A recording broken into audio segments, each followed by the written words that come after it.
Hello, I'm King Gator, and I am going to do a dramatic reading of Horton. Here's a Who. Here we go. On the 15th of May, in the jungle of Newell, in the heat of the day, in the cool of the pool, he was splashing, enjoying the jungle's great joys, when Horton the elephant heard a small noise. What's the small noise? I don't know. So Horton stopped splashing. He looked toward the sound. It's funny, thought Horton. There's no one around. Then he heard it again. Just a very faint yelp, as if some tiny person were calling for help. I'll help you, said Horton, but who are you, and where? He looked and he looked. He could see nothing there but a small speck of dust blowing past through the air. I have no idea what a small speck is. I say, murmured Horton, I've never heard tell of a small speck of dust that is able to yell. So do you know what I think? Why, I think that there must be someone on top of that small speck of dust. It's some sort of creature, a very small size. Too small to be seen by an elephant's eyes. What? It's a poor little person who's shaking with fear that he'll blow in the pool. He has no way to steer. I'll just have to save him because, after all, a person's a person, no matter how small. One of my favorite lines he says in the book. So, gently and using the greatest of care, the elephant stretched his great trunk through the air, and he lifted the dust speck and carried it over, and placed it down safe on a very soft clover. King Gator likes this story. I like the story. Humph the voice towards a soured kangaroo, and the young kangaroo in pouch said, Humph too. Why, that speck is as small as the head of a pin. A person like that, why, there never has been. What? This story doesn't make sense. Believe me, said Horton, I'll tell you sincerely. My ears are quite keen, and I've heard him quite clearly. I know there's a person down there. And what's more, quite likely there's two, even three, even four. Quite likely a family. For all that we know, a family with children just starting to grow.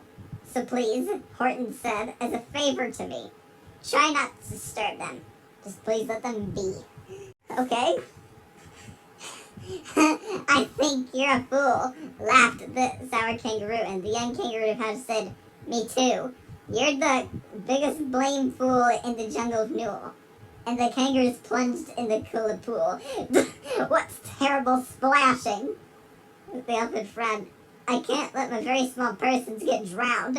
I've got to protect them. I'm bigger than they. So he plucked up the clover and hustled away. Yeah, I splash in the pool sometimes. During my song. Through the high jungle treetops, the news quickly spread. He talks to a dust speck. He's out of his head. Just look at him walk with that speck on that flower. And Horton walked worrying almost an hour.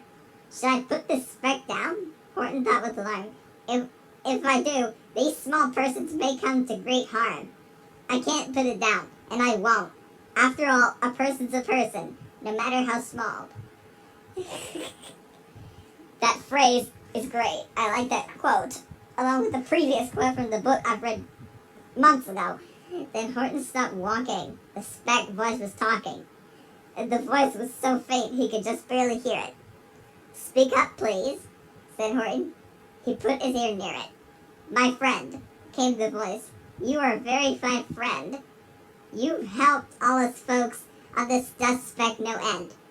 You've saved all our houses, our ceilings and floors. You've saved all our churches and grocery stores. You mean, Horton gasped, you have buildings there too? Oh yes, piped the voice. We most certainly do. I know, called the voice. I'm too small to be seen.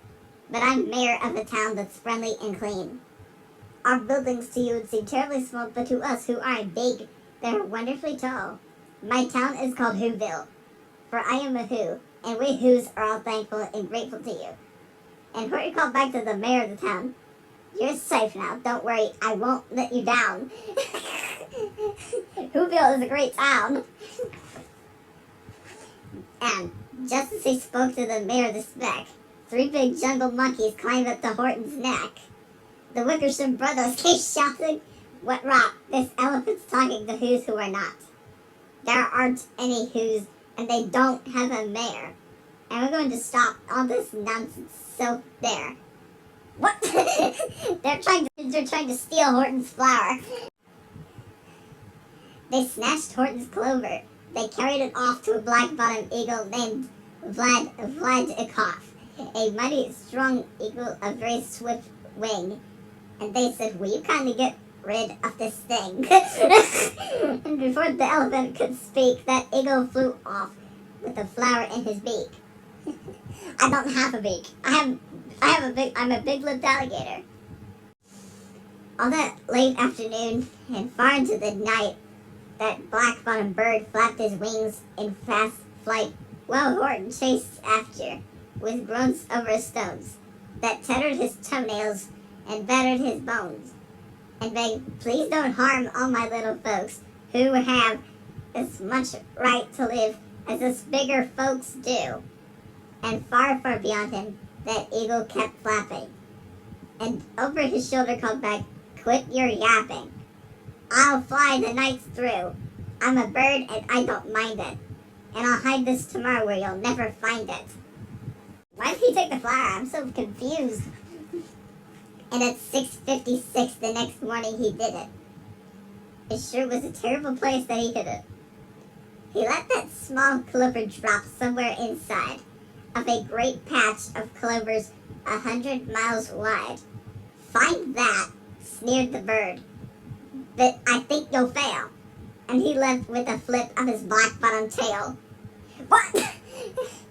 If he dropped that flower someplace, he'll start to lose it. "I'll find it," cried Horton. "I'll find it or bust. I shall find my friends on this small speck of dust." And clover by clover with care, he picked up and searched them and called, "Are you there?" But clover by clover he found that the one that he sought for was just not around. And by noon, poor old Horton, more dead than alive, had picked, searched, and piled up 9,005. It's a big pile of clovers. Then on through the afternoon, hour after hour, till he found them at last on the 3 millionth flower. "My friends," cried the elephant, "tell me, do tell. Are you safe? Are you sound? Are you whole? Are you well?" Then down on the dust came the voice of the mayor. "We've really had trouble, much more than our share. When that black-bottomed bird he let go, we dropped. We've landed so hard that our clocks have all stopped. Our teapots are broken, our rocking chairs smashed, and our bicycle tires blew up when we crashed. So Horton, please," pleaded the voice of the mayor, "will you stick by us Whos while making repairs?" "Of course," Horton answered. "Of course I'll stick. I'll stick my small folks through thin and through thick." I feel like we're gonna fix something. Hum the voice. "For almost 2 days, you've run wild and insisted on chatting with persons who never existed. Such carrying-ons in our peaceable jungle. We've had quite enough of your belling bungle. And I'm here to state," snapped the big kangaroo, "that your silly, nonsensical game is all through." Then the young kangaroo in her pouch said, "Me too." What? With the help of the Wickersham brothers and dozens of Wickersham uncles and Wickersham cousins and Wickersham in-laws, whose help I've engaged, you're going to be roped and you're going to be caged. And as for your dust speck, that we will boil in a hot steaming kettle of hazelnut oil. Boil it, guess what? Oh, you can't do that. It's all full of persons, and they'll prove it to you. Mr. Mayor, Horton called, Mr. Mayor, you've got to prove now that you're really there. So call a big meeting, get everyone out, make every who holler, make every who shout, make every who scream. If you don't, every who's gonna end up in Beezelnut stew. What? Down in Dustbank, the scared little bear quick called a big meeting in the Whoville town square. And his people cried loudly. They cried out in fear. We are here! We are here! We are here! We are here! What? The elephant smiled. That was clear as a bell. You kangaroos surely heard that very well. All I heard, snapped the big kangaroo, was the breeze and the faint sound of wind through the far distant trees. I heard no small voices, and you didn't either. Then the young kangaroo in the pouch said, me neither. This is the longest video I'm making. They grabbed him, they shut it, and they caged the big dope. Lasso his stomach with the 10 miles of rope. Tied the knots tight so he'll never shake loose. Then dunked the dumb speck in the Beezelnut juice. Horton fought back with great vigor and did vim, but the Wickersham gang was too many for him. They beat him, they mauled him. They started to haul him into his cage. But he managed to call to the mayor, don't give up, I believe in you all. A person's a person, no matter how small, and you very small persons will not have to die if you make yourself certain. So come on now and try. They're making the noise now. The mayor grabbed the tom-tom, he started to smack it, and all over Whoville they whooped up a racket. They rattled tin kettles, they beat on brass pans, on garbage pail tops, and on cranberry cans. They blew in bazookas and they blasted great toots on clarinets, oompas and booms and the flutes. So much noise. They're definitely making music together. Great gusts of loud racket rang high through the air. They rattled and shook the whole sky, and the mayor called up for the great howling mad hullabaloo. Hey Horton, how's this? Is our sound coming through? And Horton called back, I can hear you just fine. And the kangaroo's ears aren't as strong quite as mine. They don't hear a thing. Are you sure all your boys are doing the best? Are they making all the noise? Are you sure every who down in Whoville are you sure every who down in Whoville is working? Quick, look through your towels. Is there everyone shirking?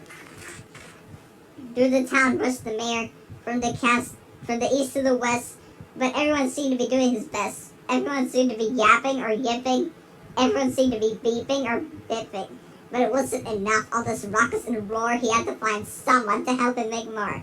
He raced through each building. He searched floor to floor, and just as he felt he was getting nowhere and almost about to give up in despair, he suddenly burst through a door, and that mayor discovered one shirker, quite hidden away in the Fairfix apartments, apartment 12J. A very small shirker named Jojo was standing and bouncing a yo-yo, not making a sound, not a yip, not a chirp. And the mayor rushed inside and he grabbed the young twerp. And he climbed with the lad up the Eiffelberg Tower. This, cried the mayor, is your town's darkest hour. The time for all who's of blood that is red to come to the aid of their country, he said. We've got to make noise in greater amounts. So open your mouth, lad, for every voice counts. Thus he spoke as he climbed. When they got to top, the lad cleared his throat and he shouted out, "Yap!" And that yop, that one extra small yop, put it over. Finally, at last. From that speck on that clipper, their voices were heard, and they rang out clear and clean. The elephant smiled. Do you see what I mean? They proved they are persons, no matter how small, and their whole world was saved from the smallest of all. How true. Yes, how true, said the big kangaroo.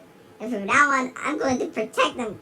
What I'm planning to do, I'm going to protect them with you. And the young kangaroo in her pouch said, me too. From sun in the summer, from rain when it's fallish, I'm going to protect them, no matter how smallish. Oh my gosh, I love that story. How can you expect me to eat a voice as some toys says this? You look at tasty New Orleans K9 gumbo.